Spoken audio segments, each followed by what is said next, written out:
નમસ્કાર મિત્રો, હું ભરત કાતરિયા.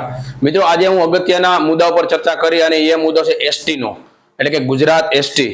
અને ગુજરાત એસટી માં જ્યારે પણ 2022 માં એસટી જેટલા પણ એસટી ના કર્મચારી હતા અને એની તકલીફ હતી, એટલે હું ના ભૂલતો હોઉં તો ત્યારે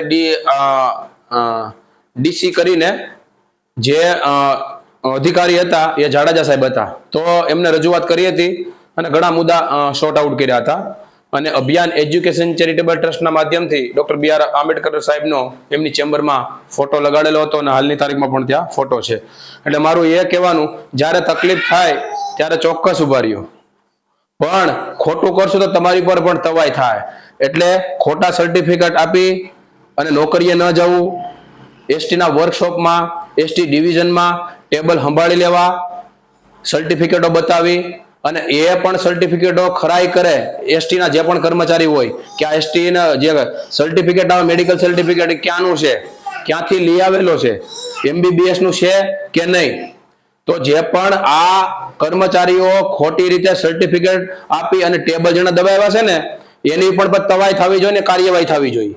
અને જે આંખે દેખાતું નથી, જેના હાથ પગ કામ નથી કરતા, જેને ડાયાબિટીસ છે, જેનું બીપી લો થાય છે, એને બસ લઈને તમે હાકી કાઢો છો, જેની 8 કલાક ક્ષમતા નથી નોકરી કરવાની, એને તમે મોકલી દો તો એસટી ધડાકનારાની ભટકાય અને જે નિર્દોષ માણસો છે એનો કદાચ ભોગ લેવા છે, જવાબદાર કોણ?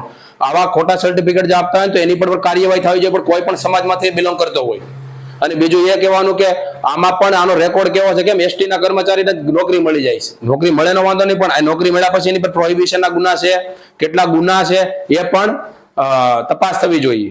બીજો મુદ્દો એ છે કે એસસી એસટી નું યુનિયન છે એસટીમાં, તો એ યુનિયનની જ્યારે મીટિંગ હોય તો પાસ લેવા પણ નથી આવતા. ભાઈ ક્યાં કારણે નથી આવતા? મીટિંગમાં નથી આવતા, એનું કારણ શું?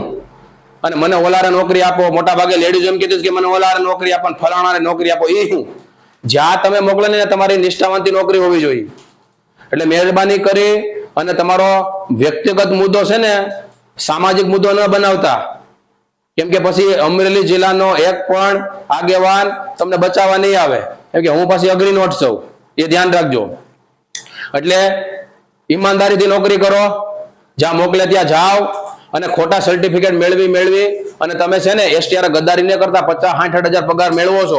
એસટી ના કર્મચારીઓ, કંડક્ટર હોય કે ડ્રાઈવર હોય, એમની મેં હાલત જોઈ છે જયારે નિવૃત્ત થાય ત્યારે. એમ કે આ પંચનો પૈસો છે, એટલે પંચનો પૈસો લેતા પહેલા 7 વાર વિચાર કરજો. અત્યારે આમ થાય કે ખોટા સર્ટિફિકેટ રજૂ કરી મેડિકલ મૂકી દેવું, રજા મૂકી દેવું, આવું પણ ના કરતા. એટલે મહેરબાની કરી અને આ તમને મારી વ્યક્તિગત સલાહ છે.